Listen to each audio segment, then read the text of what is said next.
Hello guys! So, meron tayong bagong product na discover na naman. Okay? So, walang iba kundi ang Kinoki Cleansing Detox Foot Pads. Ayan. So, kung mapapansin nyo, sa talampakan po siya inilalagay. Parang pads siya na ididikit sa talampakan at ilalagay mo overnight. Ayan. So, sa box niya, dyan naka-indicate kung ano yung mga component niya. Okay? So, kung ano meron sa pads niya. And then, syempre, open natin. Kung mapapansin nyo, guys, medyo faded yung box niya. Pero it doesn't mean na hindi na pwedeng gamitin. So, medyo na-fade lang siya talaga ng bonggang-bongga.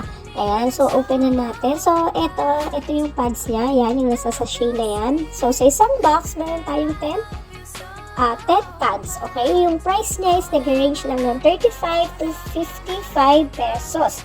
Ayan. So, ito yung kanyang pads. Okay? Okay, so medyo ang hirap niyang kunin guys. Pagpasensyahan nyo na yung isa kong kamay gamit ko sa pag-video. Ayan, so okay, so ayan siya. So yung full vlog kung paano ko siya itatry, hintayin nyo sa aking YouTube channel. So paano siya gamitin? Ganyan lang gagamitin. Alright. So guys, paano para saan nga ba si Kinoki? Kinoki guys is para siya sa mga masasakit ang paa, binti, pangangalay ng kamay, mataas na uric acid, para sa mga pagod, pantanggal ng mga toxins or dumi sa loob ng ating katawan, papasarap matulog, muscle pains, joint pains, lamig at pasma, constipation o hindi regular sa pagdumi, rayuma or lagnat at marami pang iba. So, ayun na nga. So, ang dami niyang advantages sa ating katawan. No? So, kung ako sa inyo guys, itatry ko na talaga to.